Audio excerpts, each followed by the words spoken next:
Rebecca, how many times have you gotten so angry you wish you could just break something, but you had to keep all that anger bottled up? How many times during a show, or how many times? I'm only kidding, Jeff. Never. I don't get angry. As Anna Werner tells us, there's a place where you can release those frustrations, and it's just smashing.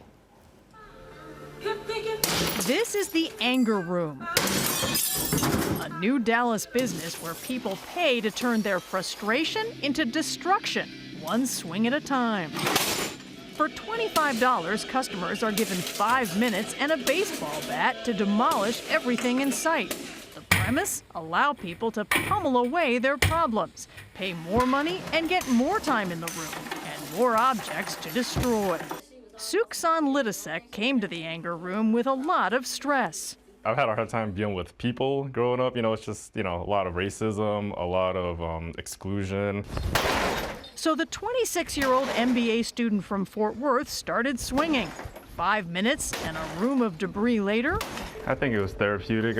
Hey, I feel better than when I came in here. You'll put on your coveralls. That's exactly what Donna Alexander likes to hear. She opened the Anger Room last December as a way to help people deal with life's frustrations. She came up with the idea when she was a teenager surrounded by violence. When guys get into it with their girlfriends and stuff like that, they would literally punch holes in walls. It's just something that I felt there was a need for, and I just wanted to supply a solution for the need. Her solution does come with risks. All of that debris can be dangerous. The shattered TVs and computers, potentially toxic. We give them masks, and then they wear full coveralls. Do they have to wear that stuff? Yes, they have to. Customers also sign liability waivers. But the risks didn't deter Skylar Marr. He's an insurance adjuster and signed up for an appointment for next week. Where do you think that comes from, the desire to break stuff?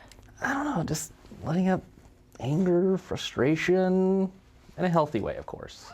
Providing a place to let it out is bringing in customers. The Anger Room already plans on expanding. For CBS This Morning Saturday, Anna Werner, Dallas.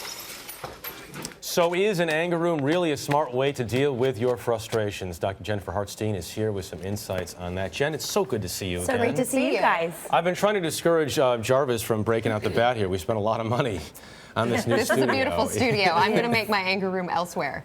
A good idea? No. Yes and no. We would like it to be a good idea. It sounds great in theory. We all have that moment where we're like, oh, I just want to bash something, break something. The problem is for some people, this can actually increase their aggression, increase their sense of anger. So then they leave there. Where do they put it then? Because we can't live in the anger room. And it doesn't actually solve the problem. So you walk in there with the problem, you have this release, and then what do you do with it? That's really the, one of the issues. Some people, though, they feel like I can't solve a problem that I've been talking through multiple times over. I know that's the healthy way to handle it.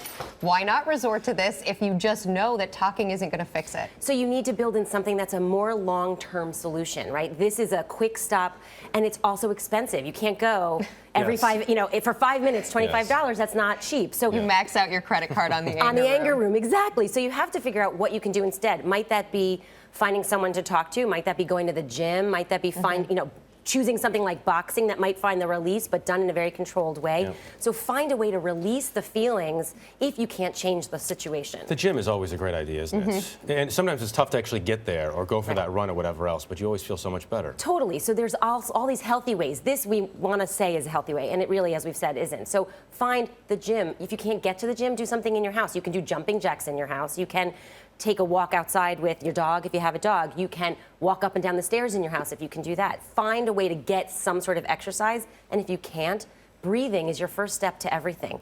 If you can stop and take some deep breaths, you can actually make a different choice after that. And we don't stop. Anything can wait 10 seconds, 2 minutes, or 5 minutes. Nothing needs to be done like that. You said for some people this is almost a snowball effect, that the problem gets bigger, the anger gets bigger. Is there a particular personality type that you're looking at here that would really, under those in an anger room, be in a bad place? Well, there are definitely people that have anger management problems, right? That we just know. They just have a very short fuse. They snap very easily. Maybe they bottle it all in. These are the people that I'm not going to recommend go to some place like that because it's going to fuel that more. Jen, you deal with a lot of kids, and you talk to kids who have some issues. What would you recommend for parents who are watching right now, whose kids may be angry, may be acting out? How do they do things differently than adults? They don't. You know, kids will want to punch the pillow or punch the bed or do those things too. So get your kids active, teach them breathing techniques. Maybe, you know, a lot of research is showing how much yoga can do for stress management, not just for adults, but for kids and teenagers. Get them involved in things and teach them how to communicate rather than how to act it out. Because if we can do that, we can stop some of the acting out down the line. Yeah, I wonder how much this is the result of inactivity and people sitting at their desks or at computers all the time and looking for an outlet where they can be active. And feeling very helpless and feeling very like I don't have any control in my life. But if you can control your feelings, you have some control. I learned this week that sitting is one of the worst things you can do for your health, just like sitting all day long. So get up and get active, I guess. And it'll fuel that stress and anger. So, you know, make sure that you do something else. We're going to go smash some things. Jen?